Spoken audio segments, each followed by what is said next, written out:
I just finished reading Gateway. Great book. A science fiction book published in 1977. It was written by Frederick Pohl, Pohl, a legendary science fiction writer who has written so much. He has a long history in the community.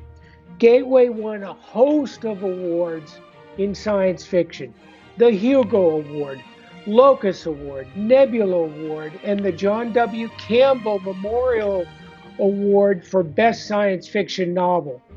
And it was made into a computer game. The link below is about Gateway and Poll, so take a look at that. Why is a science fiction book being shared on a YouTube channel about love, loss, grief? What? You didn't ask? No one does, so don't fret that. There are going to be some spoilers here about the book, but I'm not sure I can truthfully address what this book said and how it fits into the topic I want to address. The gist of the book is that there's a long vanished race, alien race called Heechee, that have left behind valuable artifacts. I mean, valuable artifacts. Anyone can climb into one of their abandoned ships and be launched into parts unknown to find wealth or die. The protagonist, Robinette Broadhead, gambled and won.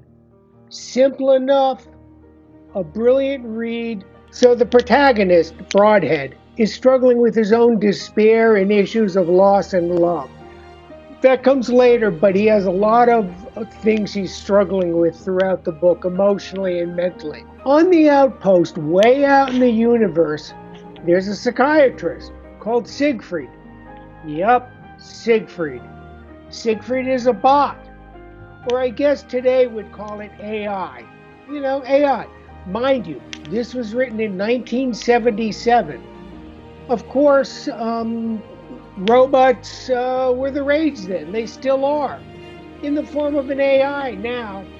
Siegfried is an AI hologram. How did Pohl know back then that today online therapy would be just like that? A bot. It's at the end of the book when Broadhead and Siegfried are deep diving into despair, is where Gateway fits into loss and grief. Feel versus know, trusting your instincts. So I'm going to get into that now. Earlier in the book, there's a mention of feel versus know. I never considered that. I never looked at it that way. Though when I'm crisis counseling, I do say and I do address when I'm speaking with someone to trust your instincts. Allow your gut to guide you. You know best.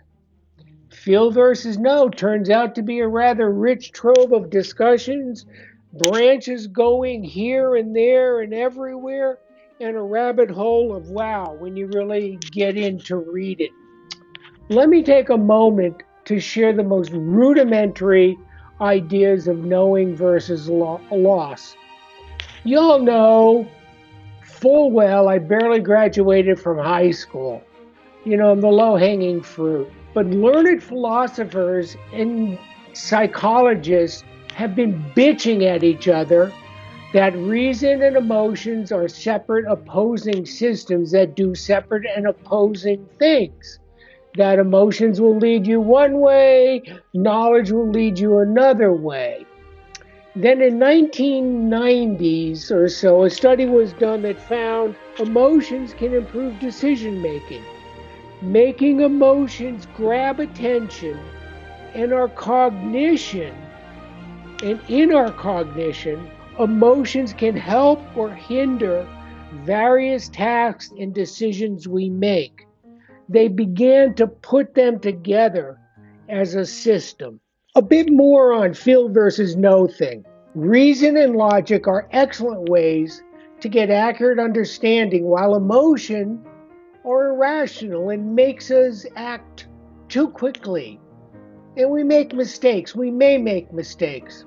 I further learned that there is something called, and let me read this carefully, somatic marker hypothesis. The link is below. And if you feel like getting all neuroscience, take a read. In brief, somatic marker hypothesis tells us that our emotional systems are needed to make good decisions. Emotions are needed to make good decisions. That's our instincts. Emotional response includes heart rate increase, sweating on the palms of your hands, your fingertips, or your armpits, etc. Motivate us. Those reactions that we feel somatically make us make a particular decision. We stop analyzing in response to those and we choose, sometimes hastily. So emotions can bring a lot to our decision making when we listen to them and not react. That's what this hypothesis tells us. Or we can gallop off in reaction to the emotional response and be somewhere we may not want to be. So back to Gateway. And let me try to pull this together as best as I can. Broadhead is in agony over the loss of his love interest and friends during a mission in which he survived. He was the only one that survived. The guilt, his guilt is killing him. Broadhead says, Siegfried, I did murder her. She's gone. Siegfried, the AI, psychiatrist, responds, but Bob, we've been all over this. She's still alive. They all are. Time has stopped for them. Time has stopped for them. That struck me. Because Donna, in my life and in my mind, is still alive also. It's only her time that has stopped. Her time to grow and change and learn and be more has stopped. She's still alive for me. I try to grow her in my life, but sadly she's frozen in time. She's frozen there. She's frozen wherever she is. Actually in a box of ashes in the living room. And all I can do is this shit. Shrug.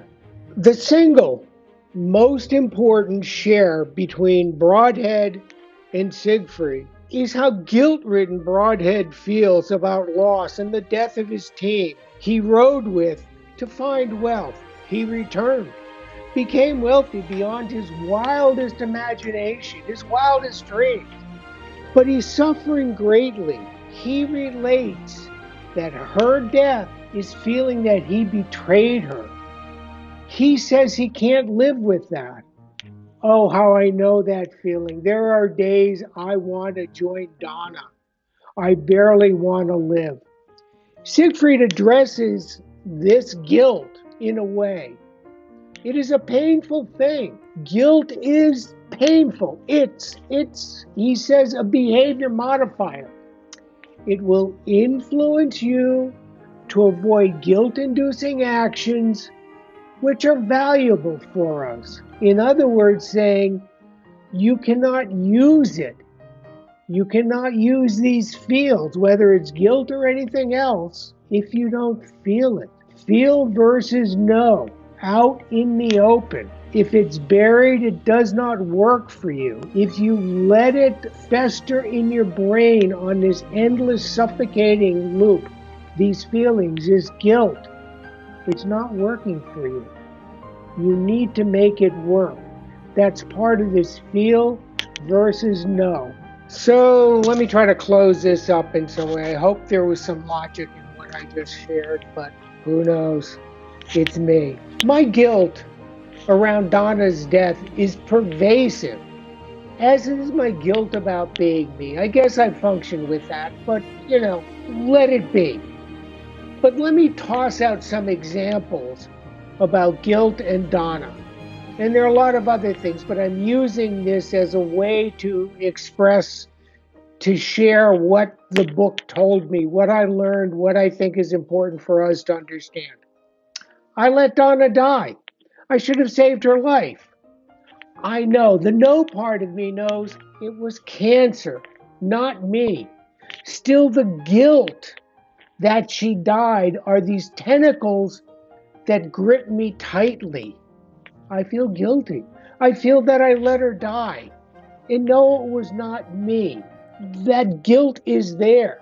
My knowing is there. But when I get to the end of this, I haven't used the feel to help me with the no. Let me give you another example. I think I've become a better crisis counselor. Over the years, the nearly 4 years I've been doing it, I care for others through my volunteer crisis counseling. I feel guilty. Donna will not benefit from that. I'm good at that. I'm pretty good. I can get people to open up. I can share. I can help them. I'm not great, but I'm good. I'm okay. I'm in the middle of the bell curve. I feel I should have done more for her. I feel when she was going through treatment, I could have been more of what I am now.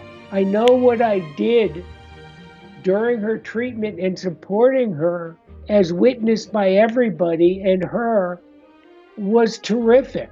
What I know now may have made a difference in me being the docent for her death. That's what I was.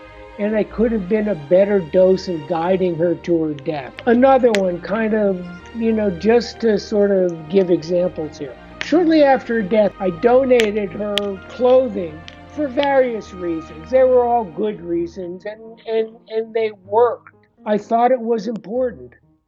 It was logical. While taking those items to be dropped off, and I did many trips because she had many things, only as Donna does, I cried, feeling that I was betraying her memory. I was erasing her. I was doing this closure thing, which is denial said pretty. Feel versus know.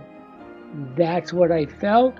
I knew I did it. I don't think I really worked the feelings to understand and knowing until now, which we're going to come to. It wasn't until my writing this and sharing this that I began to see this better. In the end of Gateway, the book, and this is a major spoiler, so let me stop here. You can shut it off and come back when you finish the book if you want to read it. Broadhead is grieving and hating that he's alive. I know that feeling. Siegfried, the bot, speaks to the fact Broadhead suffers guilt, fear, pain, and envy. And Siegfried says, those are the motivators, the modifiers of his life now. Those are parts of his life. They modify his life. They've added to his life. They are the feels that can help with the no. Siegfried says he only has the qualities of hypothetical sense. Only a way that he can make a paradigm. That's all he can do. He says, you asked me, do you call this living? Yes, that is exactly what I call living. And in my best hypothetical sense, I envy it very much. Siegfried the bot, the AI, envies the emotions we humans have and how those emotions can modify our lives if we allow them to. Feel versus know, science fiction, and this channel here, and me. Feel versus know are critical to our humanity. At least that's what I got away with. Now again, basically, barely graduated high school. So, take that with a grain of salt. Connecting them makes us more human. Our feelings are the sled dogs that are no needs to steer.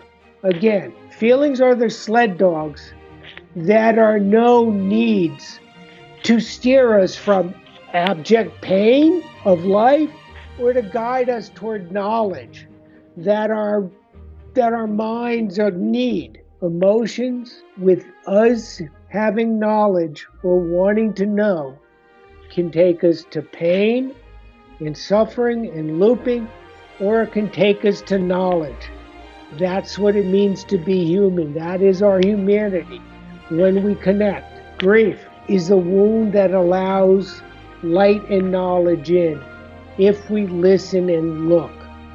And I think I've been saying that all along. I got that from, I forget who quoted that. And now seeing it in this way, I can see what I stumbled on.